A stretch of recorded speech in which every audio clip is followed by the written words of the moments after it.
Hello. The notes that we're going to be covering today are over 1.3, distance and midpoint. In section 1.2, you learned that there are two ways to show that segments are congruent. So the first way is with a congruency symbol, which is what you see in that first little example there. And then number two is with a picture. So we talked about if you are told that you have congruent segments and you have a picture of segments, you can always draw those little tick marks. I think in the video I showed you those tick marks were green. It doesn't matter what color they are, but if you ever see those tick marks in a picture, they automatically mean that those segments are congruent. So let's see if I've drawn that for you somewhere. Nope, I didn't. Okay, great. But anyways, if you see either of those two things, the congruency symbol or the tick marks in a picture like that, those both represent congruency. Okay, there are other ways to say that two segments are congruent. If you ever see these two vocab words here, midpoint or segment bisector, both of those things mean that you're going to have a midpoint or something in the center and that you're going to have congruent segments. Sorry if you hear anything weird in the background. My dog is scratching at the door. So the midpoint is a point that divides a segment into two congruent segments. And a segment bisector can be a point, line, ray, segment, or plane that intersects the segment at the midpoint, which is in the middle, okay? So if you look at this first example here, it tells us that RS is 5x minus 2. So I know that this distance here is 5x minus 2. And then ST is 3x plus 8. It tells us that point S is the midpoint. So point S is the midpoint is important. If S is the midpoint, it means it's in the center. Therefore, this segment is going to be congruent to this segment, and we can set those two things equal to each other so that we can say 5x minus 2 equals 3x plus 8. I'm not going to go ahead and solve this for you because I think that you know how to solve an equation by now, but this will be completed for you in the completed notes, so in case you aren't quite sure if you got the right answer, you can always go back and look at that, okay? But I'm just trying to save some time because sometimes these videos can be long. In the second example here, it tells us that PM is 5x minus 7 and MQ is 11 plus 2x. And then it tells us line L is a segment bisector. So if you see that line L is a segment bisector, that means that this segment is going to be congruent to this segment. And then again, we are able to set up our equation of 5x minus 7 is equal to 11 plus 2x. And then we'll be able to solve for x and then solve for whatever else we were looking for. Okay. Now what we're going to do is we are going to look at formulas to help us find the distance and the midpoint if we are looking at a line segment like on a coordinate plane, okay? This first equation is going to be, or this first formula is going to be a little scary to look at, but I do want to give you a piece of advice, okay? To find the length between 2 points A and B, you're going to use the distance formula, which is this, okay? This is a lot. But this distance formula has actually been derived from the Pythagorean theorem. So I'm going to show you something, okay? The Pythagorean theorem is a squared plus b squared equals c squared, okay? If you look here, this is essentially A, this is essentially B. Okay, you've got your a squared and your b squared. And you're like, cool, great, but where's that big square root symbol coming from? Well, if you look at the Pythagorean theorem, I'm going to move this down a little bit. If you look at the Pythagorean theorem, we can say that c is the distance. So I'm going to actually move this to the other side so it kind of looks like this thing up here. And in order for us to find the distance, we have to get rid of c squared. Well, the opposite of squaring something is square rooting it. Okay, so now we have c is equal to the square root of a squared plus b squared. Well, that is what this is, okay? Your a is going to be the difference in your x values, and your b is going to be the difference in your y values. So the great thing about the distance formula, even though it looks crazy, it's just the Pythagorean theorem, and I'm going to show you how to use the Pythagorean theorem to find the distance and make your lives way easier. So you don't ever have to memorize that formula, but you do have to know what the Pythagorean theorem is, okay? Now, the one formula that you are for sure going to have to know is the midpoint formula, and the midpoint formula helps you find the middle between two endpoints. So it says to find the midpoint between 2 points A and B, you're going to use the midpoint formula, and the midpoint formula is essentially just the average in your x distance and then the average in your y distance. So if you look here, notice that they've taken the x values of your coordinates, added them together, divided by 2 because you're dividing it in half. And then the same thing with your y values. You're adding them together and dividing it in 2. Because it says that you're looking for a midpoint, The midpoint is going to be a point. It's going to be x comma y, okay? Just keep that in mind. But we're going to do a couple of examples so that you get practice with this. So don't panic if you're having a little bit of a tough time here, okay? Just bear with me. I promise it's okay. All right, it says find the distance and midpoint of the problems below. Leave all answers in exact form. So if we ever have to take the square root of something and it's not going to give us a nice number, we have to use factor trees because it specifically tells us to leave all answers in exact form. So the first thing that I need to do is find the length of AB. I can use the distance formula. That's the square root of x1 minus x2 squared plus y1 minus y2 squared. I don't want to do that. Instead, what I can do to make my life easier is I can actually create a right triangle with the information that I have here. And I just need to know, sorry for the loud noises, that this is going to be my A, this is going to be my B, or so on and so forth. And then from A to B here, that's what I'm looking at the distance of. Okay, so vertically, what is the distance from A to B? Well, that is 1, 2, 3, 4. And then horizontally, it is 1, 2, 3. So I can set those distances, that vertical distance and that horizontal distance, into the Pythagorean theorem. And I can say that 4 squared plus 3 squared equals c squared, which is, again, the length of AB. This is 16 plus 9 equals c squared. That's going to be 25 equals c squared. And then you're going to have to square root both sides. So c, or the distance from A to B, is going to be 5. Okay? So we know that this guy over here is a distance of 5. Now, there's my right angle. Now I need to find the midpoint of AB. Well, to find the midpoint of AB, I actually need to know what my coordinates are for A and what my coordinates are for B. So what I'm going to do is over here, I'm going to write my coordinates for A down. That is 3, 4. And then the coordinate for B is really easy. It's 0, 0. Okay, this is what the midpoint formula says. We have to take our two x values, add them together, divide by 2. Take our two y values, add them together, divided by 2. These are my x values. These are my y values. So we have 3 plus 0 over 2, and then 4 plus 0 over 2. This is going to get me 3 over 2, and this is going to get me 4 over 2, which gets me 1.5 and 2 as my midpoint. Okay, now I'm going to check.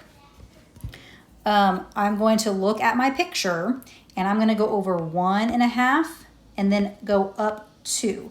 And that, they're telling me that that is the midpoint. And when I look at my picture visually, that does visually appear to be the midpoint. I cannot just look at my picture and say, ooh, I can find the midpoint by looking at it. You can't ever assume. You have to mathematically prove or have some other kind of proof that you have a midpoint there, but that's a really good way to check your answer by looking at it visually.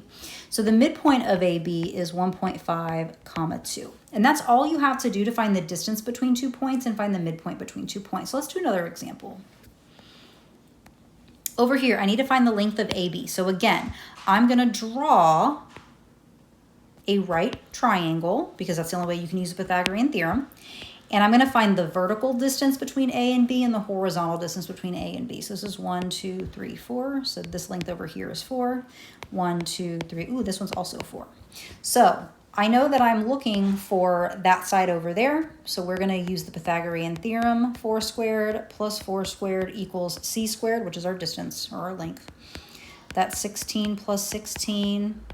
That's 32 equals c squared, and then we have to square root both sides. So that's not going to get me a nice number, so I've got to do my factor tree. We got 2 and 16, 2 and 8, 2 and 4, 2 and 2, broke down 4, broke down 8, broke down 16, broke down 32. I'm looking for pairs. I got a pair of 2s, I got a pair of 2s, and then I got a leftover 2. Remember that your pairs go on the outside, so you're going to have a 2 on the outside and another 1, so you're really going to have 4. And then you had this 2 left over. So the length of AB is going to be 4 square root of 2.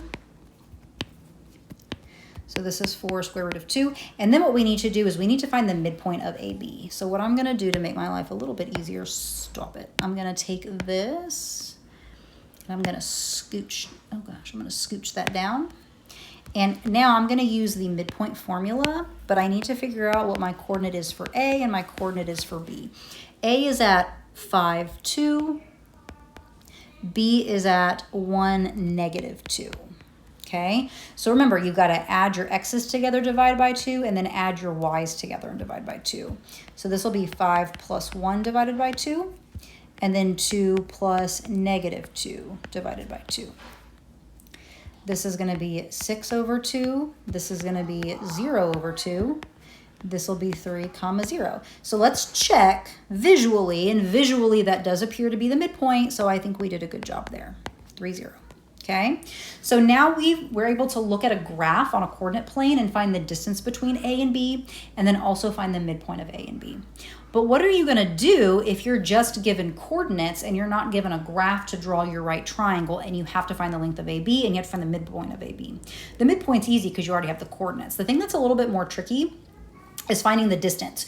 Could you use the distance formula? Sure, but you don't have to. I'm going to make your life even easier. Yay, Miss Olmsted, go you.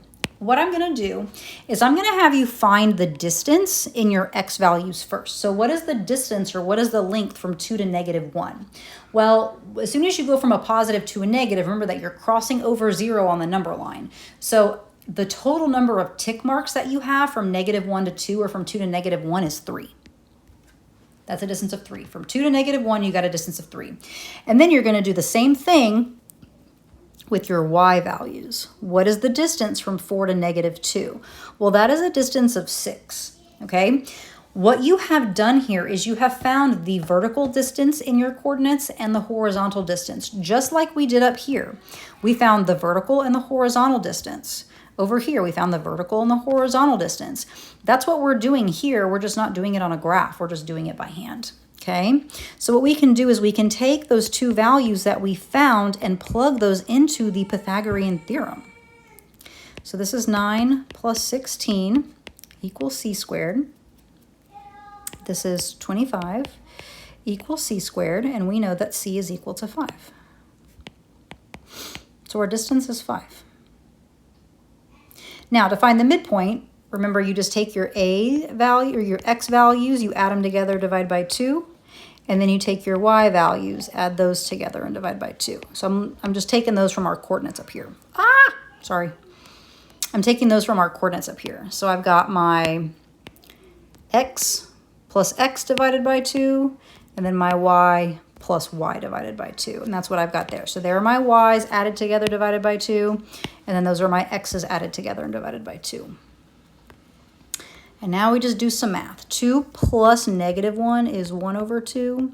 And then 4 plus negative 2 is 2 over 2. So this is going to get me 0.5 comma 1 as the midpoint. Hopefully I didn't make any math mistakes, because I tend to do that when I'm rushing through these things. All right. Number 4, it says the midpoint of JK is M, and that's located at 2, 1. So this right here is going to be the midpoint, because it tells me that. One endpoint is J, and that's at 1, 1, 2, 3, 4. So here is J. It says find the other endpoint K. Well, remember that the midpoint has to be in the middle of your line segment. So that means that K is going to have to be somewhere over here, okay? So the easiest way to do this is just to count, okay? What is the vertical and the horizontal distance from J to the midpoint? And then just do that same thing from the midpoint to find K. So here we're going down 1, 2, 3, and over 1. I'm going to do it this way. 1, 2, 3, over 1. So I'm going to repeat that. I'm going to go down 3 and then over 1. And so K is going to be located right there. And that coordinate is 1, 2, 3, 1, 2. So coordinate K is at 3, negative 2. Okay. All right. Last part of our notes is fractional distance. So if you think about a line segment, any line segment really, okay, you've got A and B. The only fractional distance that we have found so far is point C, where it's in the middle, okay? But there are other distances between A and B that you can find other than the midpoint, okay? And the way that we do this is we're actually going to kind of keep this line segment thing, but I'm going to read this to you first and then teach you how to do this.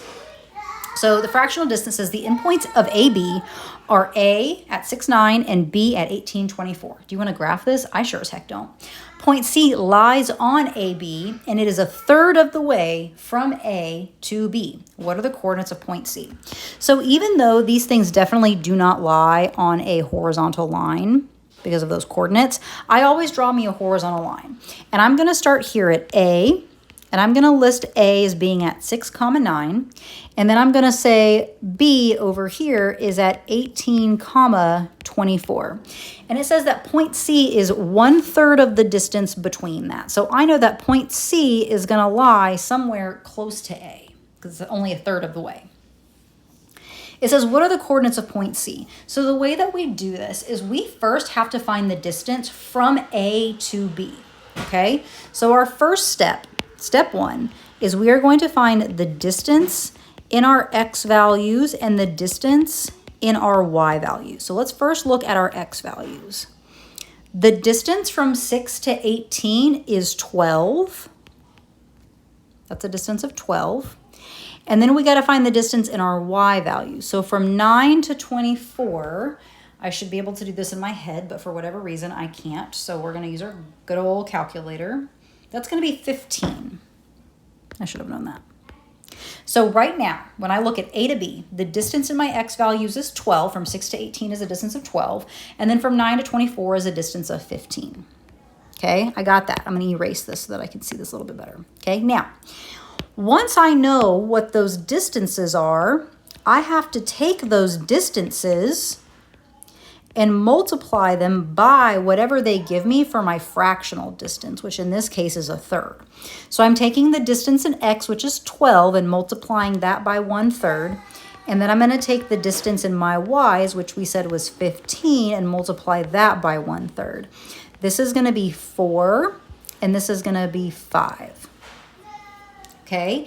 And what I'm going to do is I am going to travel a distance of 4 in my X value from A to the X value of point C, which is going to give me 10.